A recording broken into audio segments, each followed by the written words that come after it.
बिस्मिल्लाहिर्रहमानिर्रहीम। अस्सलाम वालेकुम काश्तकार भाइयों, जब आपकी गंदम की फसल 80 दिन की हो जाती है तो वो गोब की हालत में पहुंच जाती है।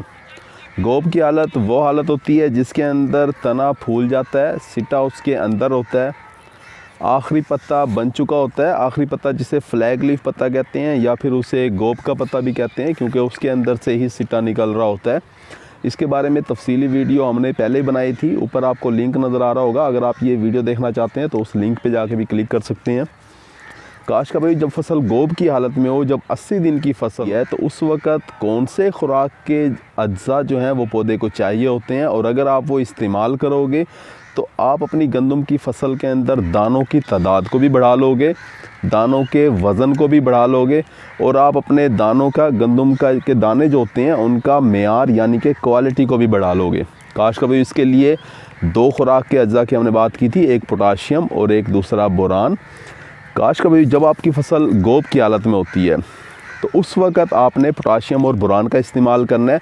लेकिन क्योंकि हमारे ख़ित्ते के अंदर अब बहुत ज़्यादा रस्ट की बीमारी, कुंगी की बीमारी ने हमला शुरू कर दिया है, और ये बीमारी 15 फरवरी के बाद आ रही होती है, यानी कि हमारी फसल गोब की हालत में होती है, उसके बाद ये बीमारी आना शुरू हो जाती है। तो उससे पहले हमने अब फंजीसाइड यानी कि फफूंदी कुश जहर का इस्तेमाल भी करना है, ताकि रस्ट वाली बीमारी, कुंगी वाली बीमारी से भी बच सकें। इसी तरह से हमारे काश्तकार भाइयों ने पोटाशियम की खाली खाद का भी इस्तेमाल करना है, और साथ में बोरान का भी इस्तेमाल करना है। काश्तकार भाइयों, ये खादें आपने कितनी मिकदार में इस्तेमाल करनी है, इसके बारे में आज हम बात कर रहे होंगे। अगर आपने हमारा चैनल सब्सक्राइब नहीं किया तो चैनल को सब्सक्राइब कर दें, साथ में बेल के बटन को दबा दें, ताकि फसलों के मुतालिक हमारी जितनी भी वीडियो होती हैं वो आपको बर वक्त मिल सकें। काश्तकार भाई, ये जो मैंने पौधा उठाया हुआ है, ये 65 दिन की फसल है, और देखें अभी इसके ऊपर 6-7 पत्ते बन चुके हैं। जब आपकी फसल गोब की हालत में होती है 6-7-8 पत्ते बन चुके होते हैं, उसके 3 गांठें बन जाती हैं। इसके अंदर अभी 1 और 2 गांठें इसके अंदर बनी है, तीसरी अभी गांठ भी नहीं बनी इसके अंदर, इसका अभी तना भी नहीं फूला, इसका भी आखिरी पत्ता भी नहीं बना। तो इसका मतलब है कि ये गोब की हालत में भी नहीं पहुंची। जब फसल 80 दिन की होती है तो वो गोब की हालत में पहुंच जाती है। काश्तकार भाई, पोटाशियम वाली खाद अगर आप इस्तेमाल करोगे तो आपके जो दाने होते हैं गंदम के, वो मोटे बनेंगे, वो चमकदार होंगे, फसल के ऊपर बीमारी नहीं आएगी। पोटाशियम का काम ये होता है कि वो पौधे के अंदर जो पानी का जो प्रेशर होता है उसे मेंटेन करके रखता है।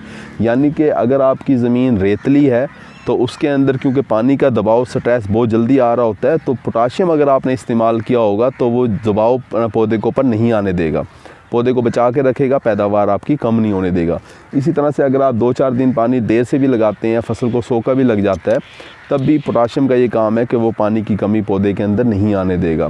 काश्तकार भाइयों, 80 दिन वाला पानी बहुत ज़रूरी है, यानी कि गोब की हालत में जो पानी है वो बहुत ज़रूरी है। गोब की हालत में आप लाजमी पानी लगाएं, ताकि आपने जो भी खुराक दे रखी हो वो सारी की सारी शरबत बन के पौधे तक जाए, और पौधा जो है वो भरपूर तरीके से ताकत के साथ सिटा निकाल रहा हो।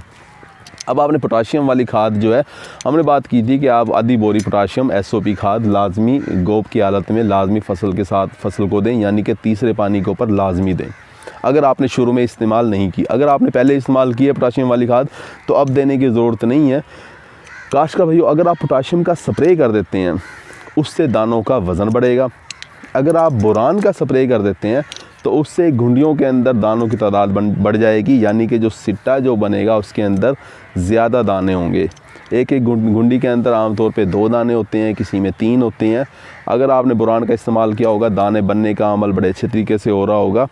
आपकी हर घुंडी के अंदर, सिट्टे की जो जितनी भी घुंडियाँ, उनके अंदर 4-4, 5-5 दाने होंगे। काश्तकार, इस तरह से दानों की तादाद बढ़ेगी तो आपकी पैदावार बढ़ जाएगी। जब आप पोटाशियम का इस्तेमाल करोगे, दानों का वज़न बढ़ा रहे होंगे, पैदावार बढ़ रही होगी।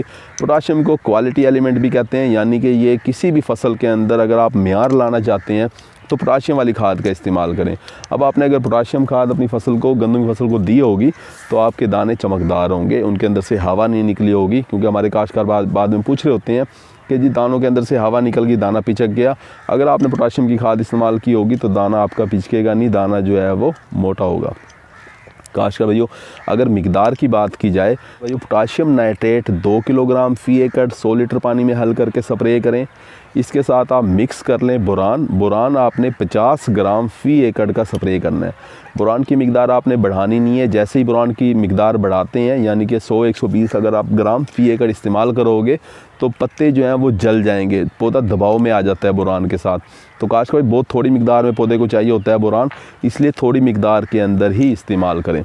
काश कभी इसके साथ, क्योंकि इस वक्त फंजीसाइड का जो हमला है वो भी हो सकता है, तो आपने ज़ाहिर सी बात है कि फफूंदी कुश जहर फंजीसाइड का इस्तेमाल भी करना है, तो आप इसके साथ फंजीसाइड जहर भी मिक्स कर सकते हैं। क्योंकि हमारे बहुत से काश्तकार भाई जो हैं वो बाद में पूछ रहे होते हैं कि पोटाशियम और बोरान का स्प्रे अलग करें और फंजीसाइड का अलग करें, क्या हम इन्हें मिक्स भी कर सकते हैं? तो भाई आप इन तीनों चीज़ों को आप मिक्स भी कर सकते हैं।